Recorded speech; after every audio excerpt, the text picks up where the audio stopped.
શહેર પ્રમુખ ડૉક્ટર વિજય શાહ છે, તેમની સાથે વાત કરી. સાહેબ, રાજ્ય સરકારે ખૂબ જ ગંભીરતાથી મામલાને લીધો છે. સવાલ મારો એ છે, 1993ની અંદર જે રીતે સુરસાગરની અંદર બોટ પલટી, 20ની કેપેસિટી, 38 બેસાડ્યા હતા, 22ના મોત, છતાં પણ પ્રશાસને પણ કાળજી લેવાની જરૂર હતી. માનો છો આ દુર્ઘટના જો એ શીખ લીધી હોત તો ના બનતી? રાજ્ય સરકાર ગંભીર છે, કામગીરી કરી રહી છે. આપ શું માનો?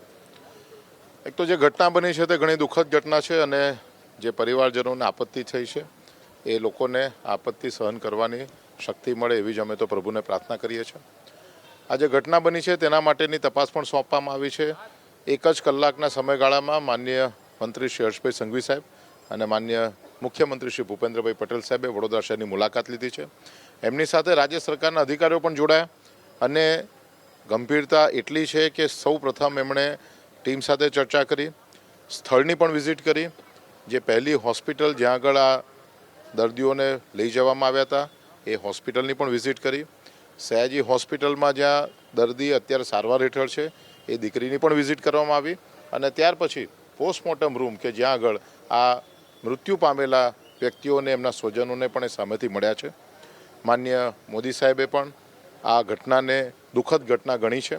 એમણે આ ઘટના માટે પોતાનો આઘાત પણ વ્યક્ત કર્યો છે. પરિવારજનોને આર્થિક સહાય પણ જાહેર કરવામાં આવી છે. તો રાજ્ય સરકાર દ્વારા પણ પરિવારજનોને આર્થિક સહાય કરવામાં આવી છે. સૌથી વધારે મહત્ત્વની બાબત એવી છે કે આમાં કોઈ પણ વ્યક્તિને છોડે નહીં તે પ્રકારની એક તપાસ કમિટી એટલે કે મેજિસ્ટ્રેટિયલ ઇન્ક્વાયરી આપી છે. મોરબીની દુર્ઘટના વખતે જે કંઈ પણ પગલાં લેવાયા છે એ જ પ્રકારના અથવા તો એનાથી પણ વધારે કડક પગલાં લેવાય એવી માનનીય હર્ષભાઈ સંઘવી સાહેબે પોલીસ વિભાગને પણ સૂચના આપી છે અને માનનીય મુખ્યમંત્રીશ્રીએ સ્વજનોને મળીને દિલસોજી પણ વ્યક્ત કરી છે. જે બન્યું છે તે દુઃખદ છે, પરંતુ આવું ક્યારે ન બને. જેમના કારણે બન્યું છે એમને એવા પ્રકારની શીખ મળે કે ભવિષ્યમાં કોઈ વ્યક્તિ આ પ્રકારની હિંમત ન કરે એવા બધા જ પગલાં લેવાની રાજ્ય સરકારની તૈયારી છે.